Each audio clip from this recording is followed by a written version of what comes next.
But you know, what is also playing out is very, very concerning trend where women are almost being used as tools for, for scoring political points.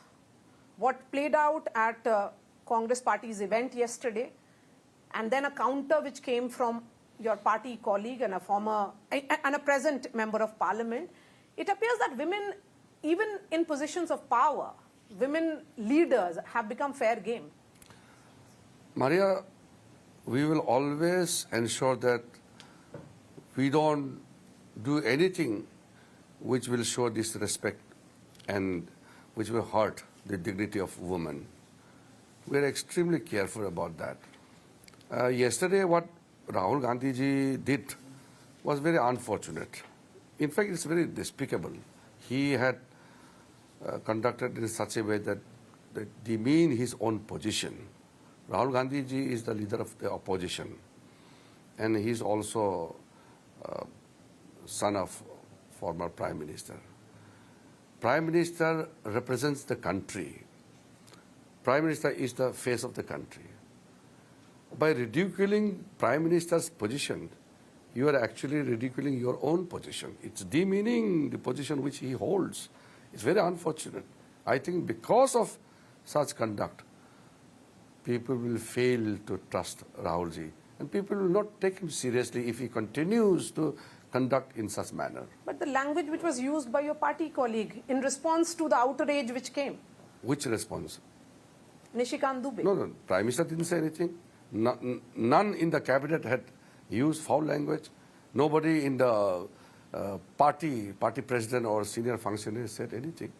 I cannot comment about everything or everybody, but I can definitely say that the responsible people in the party, especially the ministers, we never use such words. You know, I have a couple of more questions, and this is a question that I'm asking to the former law minister, also a lawyer. How do you look at the chairman of Bar Council of India and your party MP, Manan Mishra's directive? What directive? Which he said that Nalsar students will not be allowed, and then of course there was withdrawal after the outrage. Do you see that this kind of collective punishment which was announced? No, that I think I have not gone detail into that. The chairman of the Bar Council of India can respond to your question. But what I can say is we must be tolerant to each other. We all must respect each other. Chief Justice of India is head of the Indian judiciary. His position has to be given due respect. Every institution will have to maintain its dignity. If few groups in any institution tries to take a course which is motivated or influenced by the ideology, then it will do lots of harms to the institution itself.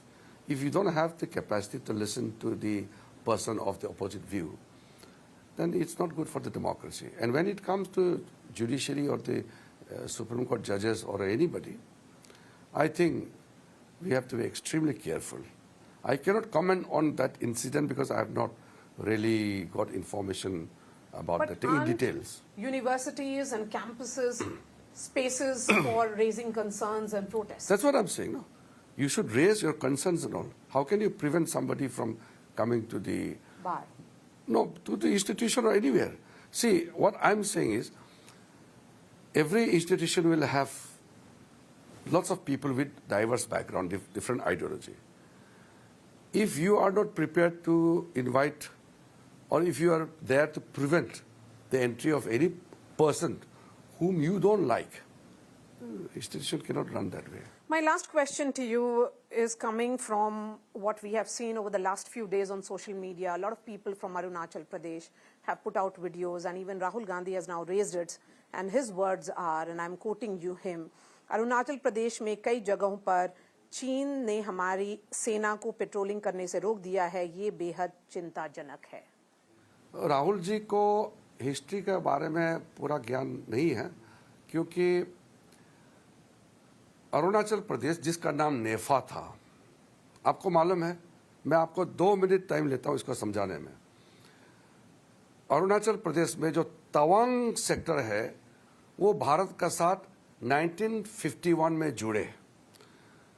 1951 से पहले वो tax देते थे तिब्बत में।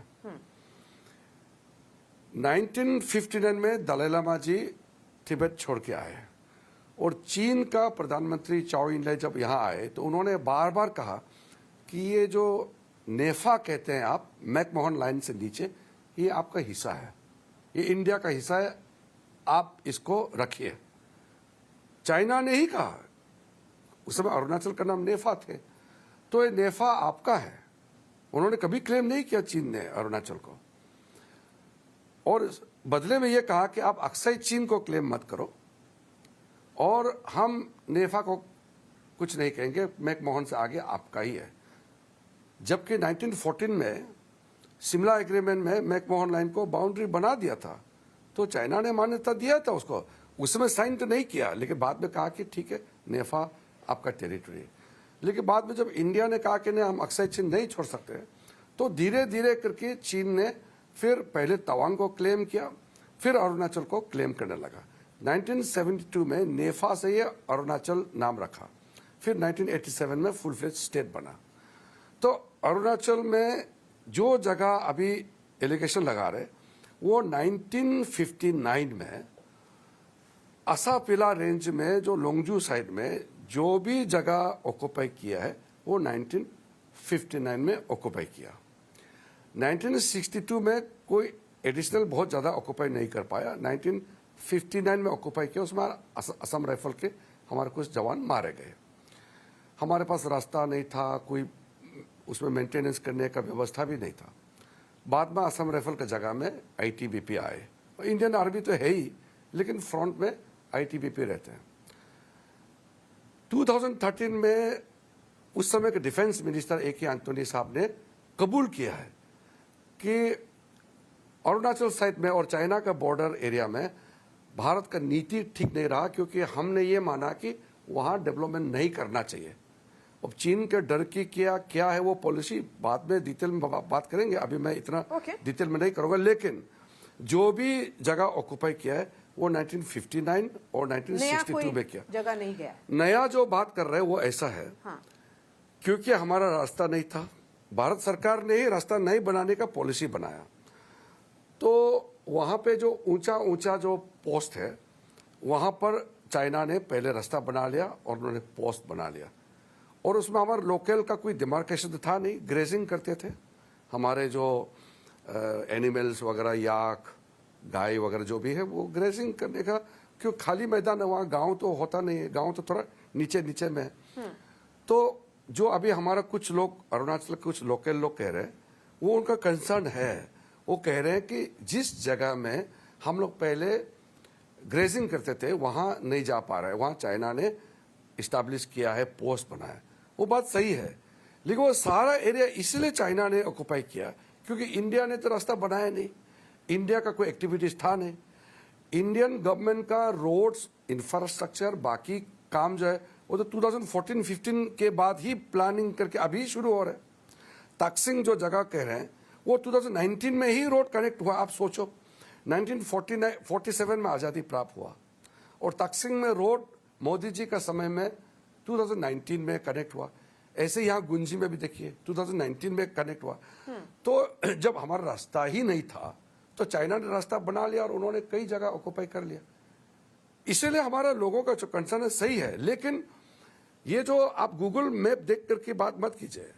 Google map में तो आगे को ऐसे येलो लाइन खींच देता है या व्हाइट लाइन खींचेगा और ये बॉर्डर रख करके दिखा देगा, वो तो मालूम नहीं है।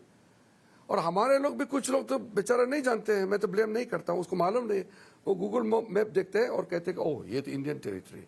अरे वो जो जगह जहाँ चाइना लोगों ने घर बनाया, जो गांव बसाया, बिल्डिंग बनाया, वो 1959 में ऑलरेडी ले चुके हैं। Alright, thank you. लेकिन हम 1 इंच नया जमीन तो नहीं देने के लिए हम लोग पूरा हमारा फोर्स बैठे हुए हैं, काम कर रहे हैं, रास्ता बना रहे हैं। हम लोग तो लेट से शुरू किया ना, चाइना तो पहले कर लिया।